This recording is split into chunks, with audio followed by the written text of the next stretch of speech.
In this video, we're going to be looking at loan amortizations using Excel. There is a loan template that you probably are working from. First thing you need to know, if you are working from this template, you'll have to enable macros. Once you do enable macros, you can click on Begin Work, and you're going to type in your last name. You can type in your first name and your ID. And once you do so, there's going to be a loan worksheet pop up here. The first thing you'll probably want to do is just make up a loan of any sort. The directions on this project is to make the loan go for 30 years monthly. Basically, it needs to handle anything up to 360 periods.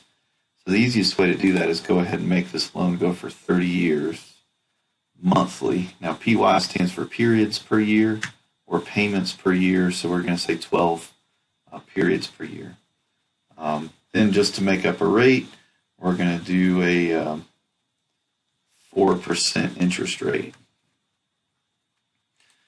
Purchase price. Our purchase price would make up anything. I'm going to say a $200,000 loan or a $200,000 purchase with a down payment of let's go with $40,000. So the way this spreadsheet is designed is for you to be able to enter, have your inputs entered into these 5 cells and have everything else update from those.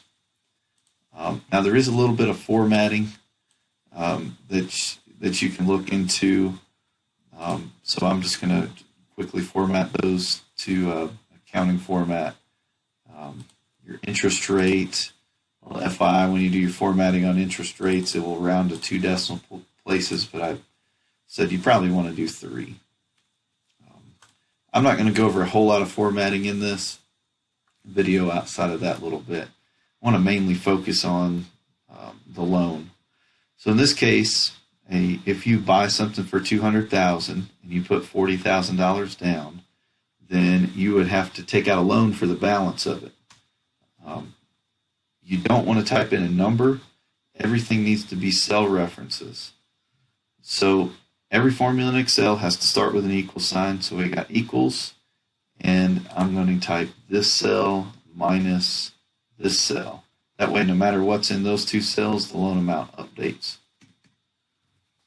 The payment, there is a function in Excel called PMT to calculate your payment. If you're using a financial calculator, this works identical to your financial calculator. The first variable is rate. The way we get our interest rate is, the other thing, the rate is the rate per period. So the way we would get our interest rate per period is you take your annual interest rate and you're going to divide it by the periods per year. So 4% monthly is actually 1/3% as we go per month. Number of periods, N per is the number of periods. So if you did 30 years monthly, that would be 360 total periods. The way we would get that is to multiply these 2 together. Present value. Present value is how much you're borrowing. So we've already calculated how much we borrow right here. Now the last variable after that is FV, which is future value. That would be 0 because you're going to pay the loan off. And then type has to do with beginning or end of the period payments. We're going to assume end of the period payments. So with that being said, both of these would be on 0. The fact that they're in brackets means that you don't have to actually type the zeros in. It'll assume a 0. So I can actually stop the formula right there. You can close it if you want, but you actually don't even have to do that. It'll close it for you. And you'll notice here that it gets your results as a negative. So your result pops up as a negative. I don't want to show my payment as a negative. Matter of fact, I don't want anything in here to be a negative. I understand that the negative means that I pay that amount, but I don't want to display the negative. So an easy way to make that number positive is to just put a negative out in front of PMT. So what that would do is the answer is negative, it puts a negative with it, and you probably know negatives and a negative makes a positive. And then if you want it to look like these others, I'll go ahead and click on that dollar sign for the accounting format. Okay, your beginning balance. This is the beginning balance in period 1 of this loan, so we're going to start out owing this $160. Our payment is right here. We've already calculated our payment. The amount of interest charged. Now this one's a little bit more difficult, but it's not too bad. What you got to understand is when you're calculating your interest on a loan is the interest is calculated based on how much you owe on the loan, based on your loan balance. Our loan balance for this period is right here in B11.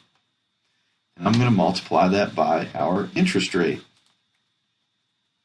Except we only want the interest rate for just this period, so I'm going to take that rate and divide it by how many periods per year it is. So instead of multiplying by 4%, I actually end up multiplying it by 1/3%.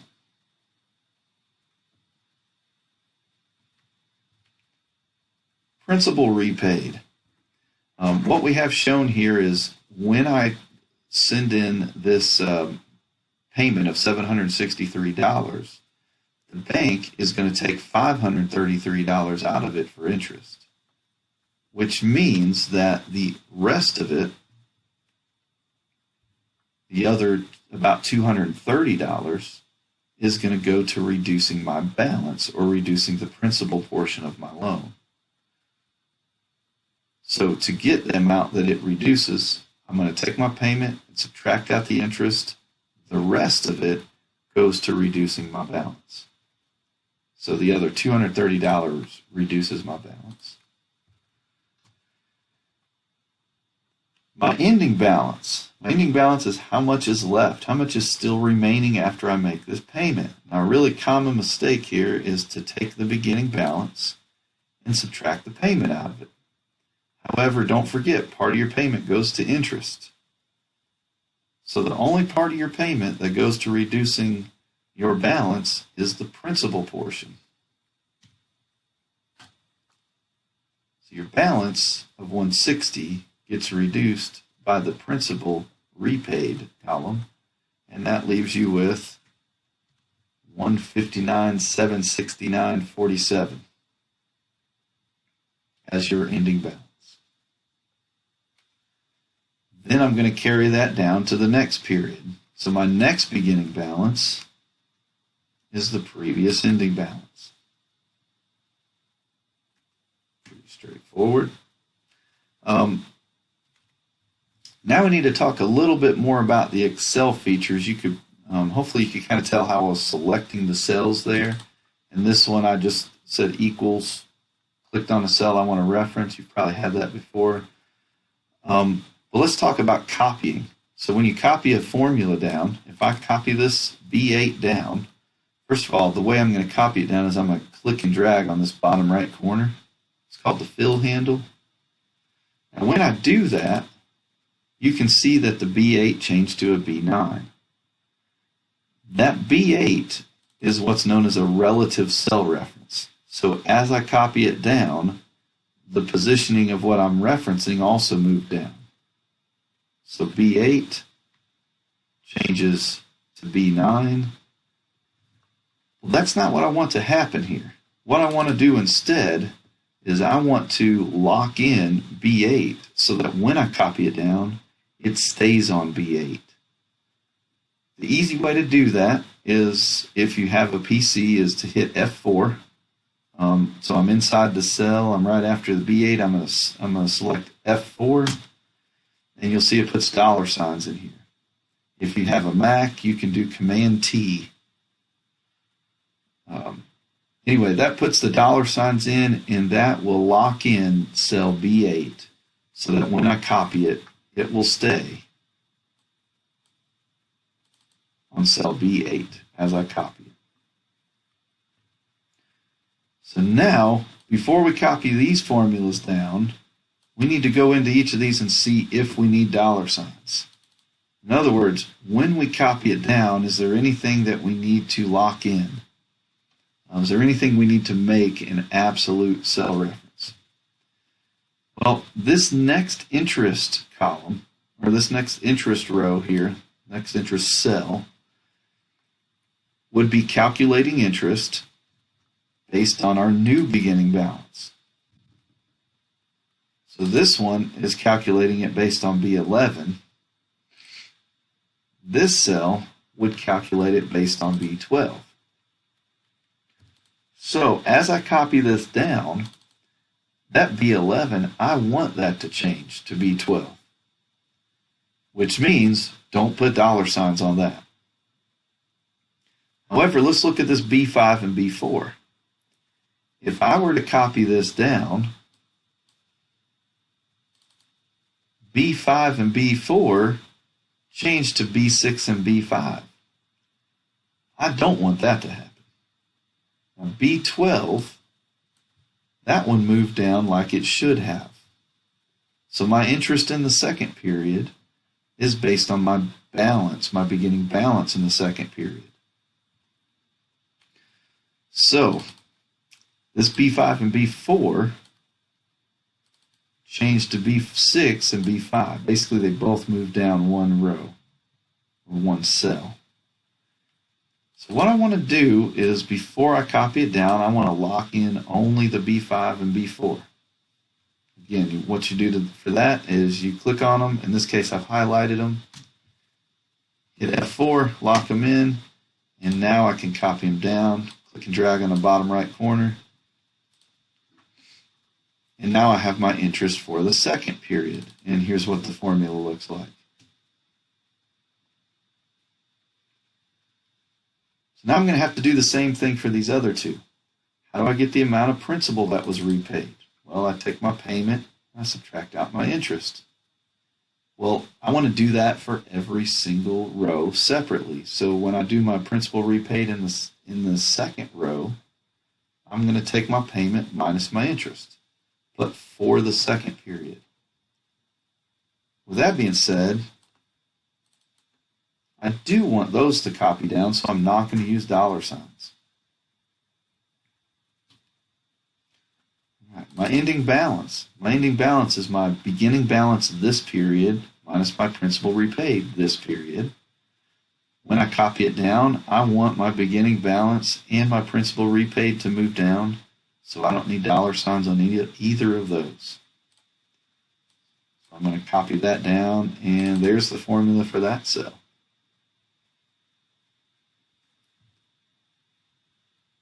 Now I have everything written in this second row. Oh, one other that we need to focus on before we go on to that. This formula is actually different than the formula up here. So we don't want to copy B11 down. With that being said, B12 is a completely different formula. So when I copy these formulas down, I don't want to copy the first row down, I only want to copy the second row because the formulas are different.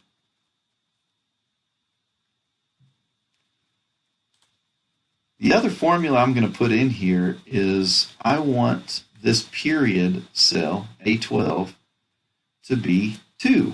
Now I can type a 2 like this. I can highlight these. I can copy them down, and it'll actually continue that pattern. And that's fine, except you're going to run into some problems when you do something later, and I'll explain that in just a minute. But what we want this to do, instead of being 2, this cell right here, instead of it being 2, I want to write it as a formula. So, you may have already guessed it. How do you write a formula, a mathematical formula to change 1 into 2, and then 2 into 3? And it's pretty simple. Basically, you take the cell above it and add 1 to it. So how do I get from 2 to 3? I take the cell above it and add 1 to it. So there's your formula for A12. Now from there, we have formulas written all the way across here that we have no numbers in. They're all cell references, so now we can copy that down. I want to copy this down so it'll handle a 30-year monthly mortgage. In other words, it'll handle 360 periods. Since row 1, or since period number 1 is on row 11, to get to 360, I need to copy this to 370, to row 370. So I'm going to click and drag, copy this all the way down to 370. And you can see my loan goes all the way to a balance of 0. Now, if you have to edit anything up here, if I was to edit this formula, an easy way to copy this down is I can go right here on the bottom right. And since I've already written formulas here, I can double click this and it'll copy that all the way down. So when you have to go back and edit these formulas, a real short way to copy a formula is to double click on the bottom right corner and it'll go all the way to the bottom. It'll copy all the way down to the end of your spreadsheet where you have written things already. A couple easy formulas to write. Total interest paid is the sum of the interest column equals sum. So there's a new formula maybe for some people. Hopefully you've seen it at some point. But sum means just to add up a bunch of numbers.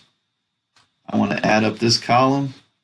A shortcut to highlight the whole column is to, on a PC, you can hold Control and Shift and arrow down. And now you can see that I have that formula as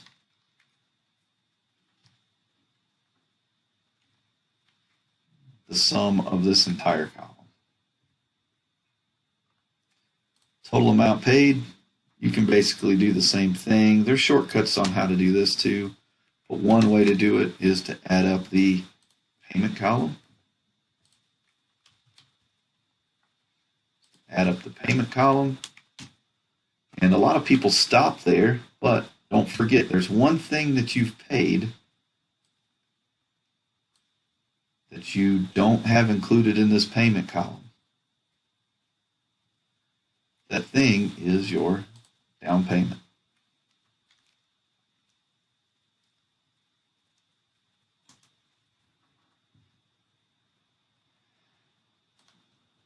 One relationship I'll point out real quick, if you look at the difference between the total that you paid and the total interest you paid, is just the purchase price.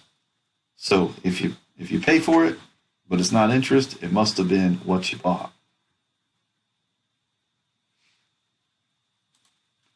There's one other part of this, if you're doing this as a project, there is something weird that happens if you change these to smaller units.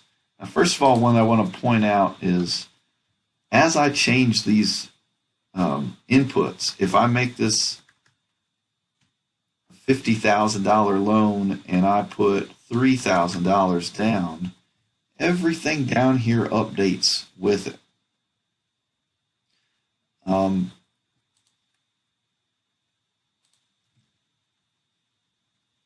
But you run into a slight problem if you don't do 30 years monthly. Let me show you what that is real quick. Let's say I only did 2 years quarterly. What you might notice is that 2 years quarterly would be paid off in 8 periods. And this kind of looks like I continue paying it. All of this stuff down here should be blank. Everything all the way to the bottom. Now, as more of a challenge piece on the end of this project, you're going to want to see if you can figure out how to write a formula, and I probably should say how to adjust the formulas in this row, how to adjust each of these formulas so that down here, when you don't need anything calculated, it will show the cells as blank. So part of the reason you'd want to do this, the way I wrote these formulas over here, obviously a $50,000 purchase price and a $47,000 loan isn't going to cause us to pay $2.2 million. It's also not going to be $17.6 million overpaid interest, or earned interest, which is kind of what this is saying. So these formulas are accurate, but because of all this mess down here, they're no longer correct. So for now, I'm going to leave this spreadsheet the way it is, and I'm going to leave that last part to see if you can figure it out.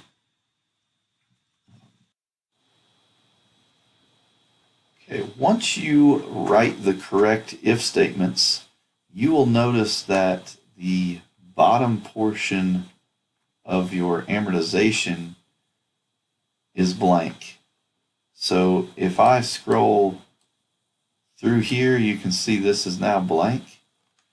But not only is it blank, it will update as I need it to. So when I type in 30 and 12, it still continues all the way to 360. But if I only have, let's say 3 years monthly, we'll go to 36 and stop. Now, this is done completely with if statements. So your challenge part of this problem would be to write if statements in every cell in row 12 and below that will make this stop where it needs to. So even if I wanted to do 1 year quarterly, it'll stop at 4. If I want to do it 1 year semi-annually, it'll stop at 2.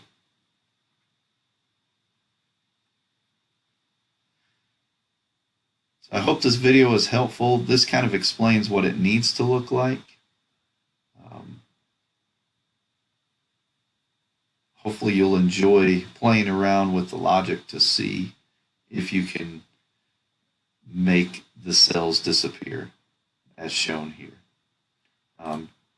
Do make sure that when you're done that it still goes all the way to row 360. I hope the video is helpful. Let me know if you have any questions.